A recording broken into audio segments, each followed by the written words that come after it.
Subscribe कीजिए Anam computer academy को और बेल आइकन को दबाइए लेटेस्ट नई वीडियोस सबसे पहले देखने के लिए।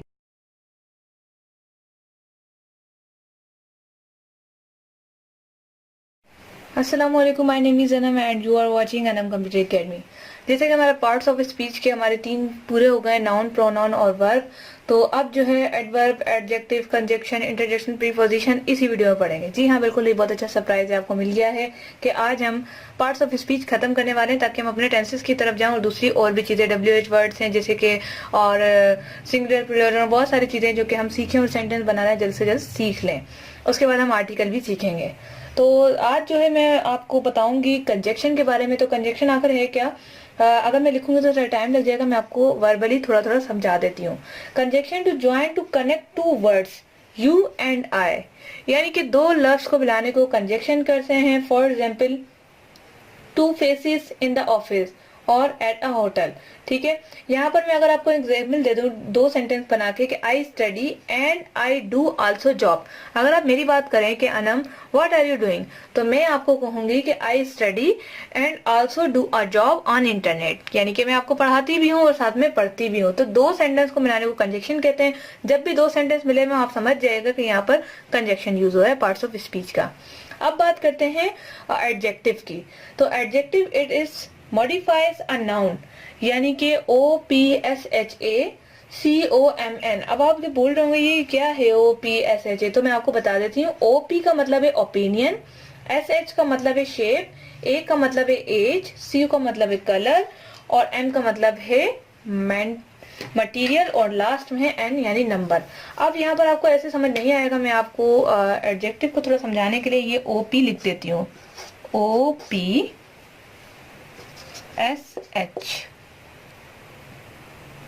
OPSH। इसके बाद हमारा है A, कामा लगा देती हूँ A, फिर है हमारा CO, फिर है M और लास्ट में हमारे पास N। ठीक है, OP का मतलब है ओपिनियन। अब एडजेक्टिव में अगर बात हो गुड और बैड की तो ये हमारा ऑब्जेक्टिव होता है। ठीक है, ओपी यानी ओपिनियन देते हैं हम, कि जिसमें बोलते हैं अच्छी सी कमेंट्स दे दें, तो ये अच्छा एक हमारा ओपिनियन है। गुड, बैड, ब्यूटीफुल, अगली। अब ऐसे मतलब शेप, किसी भी चीज के बारे में बताना, वो तो स्मॉल है, वो तो बड़ा है, वो तो लंबा है, वो तो बिग है, वो फैट है, तो ये सारी चीजें एडजेक्टिव में आ जाती है। इसके बाद है ए यानी एज, न्यू है, ओल्ड है, लेटेस्ट है एंड इसी के बारे में बताना है, यानी एज के बारे में कितना एज है उसकी। उसके बाद है CO यानी कलर, व्हाइट है, ब्लैक है, ब्लू है, ग्रीन है, ये सारी चीजें आ जाती हैं। अब आ जाते हैं M की तरफ यानी मटेरियल, लकड़ी का बना हुआ है, सिल्वर का बना हुआ है या फिर प्लास्टिक का बना हुआ है। इसके बाद लास्ट में है N यानी नंबर 1 2 3 4 5 6 7 8 9 10। तो ये जो है एडजेक्टिव में हम सीखते हैं ये सारी चीजें जो मैंने आपको OPSHACOM और N बताया है, ये सारा जो हमारा एडजेक्टिव है।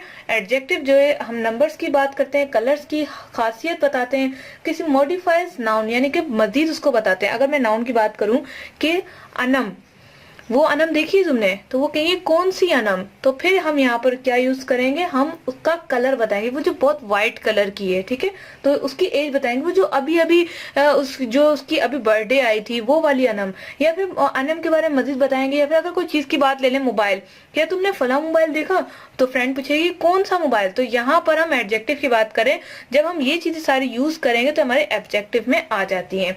अब आ जाते हैं एडवर्ब की तरफ। तो ये भी बहुत अच्छा है, इट इज मॉडिफाइड 3 थिंग्स। ठीक है, वर्ब, एडजेक्टिव एंड इटसेल्फ, यानी कि यहाँ पर 3 चीजें आ जाती हैं। सबसे पहले हमारा वर्ब आ जाता है, यानी कि ही टीच। अब इसमें हमारा एडजेक्टिव आ जाता है वंडरफुल, जैसे कि मैंने आपको एडजेक्टिव के बारे में बता दिया कि किसी खासियत बताना, किसी के बारे में मजीद बताना कि ऐसा दिखता है। और एडजेक्टिव के अंदर जो है ही इज वेरी गुड, यानी एड वर्ब, मजीद उसको बताना। अगर मैं बात करूं कि जैसे कि गुड, ठीक है, ये हमारा क्या है, एडजेक्टिव है। गुड हमारा एडजेक्टिव है। अब इसमें एड वर्ब करना है तो यहाँ पर लगा देंगे वेरी, यानी किसी खासियत या बुराई को मजीद बताना एडवर्ब कहलाता है। बस सिंपल ये आप समझे, इतनी मेहनत ना करें। अब बात करते हैं इंटरजेक्शन और प्रीपोजिशन की। Preposition means show position. ये है यहाँ पर प्रीपोजिशन, पोजीशन का मतलब है कोई भी पोजीशन। इंटरजेक्शन भी आसान है, पहले चले मैं इंटरजेक्शन क्लियर कर देती हूँ। Interjection it is used to show emotions like surprise, shock, excitement, happiness, sadness. ये सारी जो है फीलिंग्स को शो करने को इंटरजेक्शन कहते हैं। फॉर एग्जाम्पल ओ, कहते ना ओ मैं भूल गई, आउच मुझे चोट लग गई, आउच, और ये लगाना लाजमी होता है इसमें। इसके बाद है ऊप्स, कहते ना ओ गलती हो गई, ऊप्स, ओ। ये सारे हमारे इंटरजेक्शन है, यानी कि अपनी कैफियत को बयान करना, अपने इमोशंस को शो करना। अगर आप ये नहीं लगाएंगे तो आपका सेंटेंस गलत हो जाएगा, यानी कि इंटरजेक्शन फील नहीं होगा कि इंटरजेक्शन है। सबसे मजे का जो मुझे लगता है प्रीपोजिशन है, पता नहीं क्यों मुझे बहुत अच्छा लगता है। प्रीपोजिशन में मीन्स शो पोजिशन, किसी भी पोजिशन को शो करना। फॉर एग्जाम्पल ऑन यानी पर, ठीक है। दूसरा है ओवर, ऊपर की तरफ, के ऊपर, अंडर, यहां से मुझसे थोड़ा लिखा नहीं जा रहा, मैं और बता देती हूँ, अंडर। इसके बाद है अमंग यानी बीच में, बिटवीन यानी कि दरमियान है। प्रीपोजिशन हमें पोजीशन दिखाता है। अब मैं बात कर रही हूँ कि किताब रखी हुई है, ठीक है। आप मुझसे पूछेंगे कहाँ, तो मैं आपको बताऊंगी टेबल के ऊपर, ऑन द टेबल, ठीक है। यहाँ पर बुक ऑन द टेबल। अब यहाँ ऑन जो है ना, ये हमारा प्रीपोजिशन है, यहाँ हमारी पोजीशन को शो करता है। वैसे जब हमने पढ़ा था तो हमें एक बॉक्स बताया गया था कि इसके बाद इस बॉक्स के ऊपर यानी बना दिया था, उसके ऊपर जो है ऑन लिख दिया था, इसके अंदर जो है इनसाइड लिख दिया था, और यहाँ पर जो है, और अगर मैं इसको बयान करूं,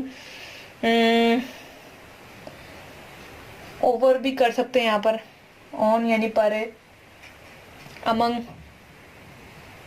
दरमियान, बिटवीन, इन भी और बिटवीन भी, अमंग, ओफ माय गॉड गंदी राइटिंग आ रही है। मेरे ख्याल से तो ये वर्ड आपको वैसे भी नजर नहीं आ रहा होगा, बोर्ड पे नहीं नजर आ रहा, ठीक है।